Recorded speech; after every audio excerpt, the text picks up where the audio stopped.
ব্যবসায়ীরা সকল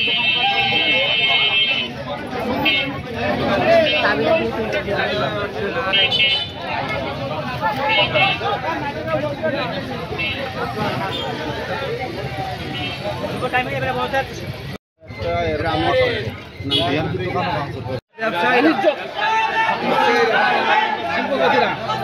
কিছু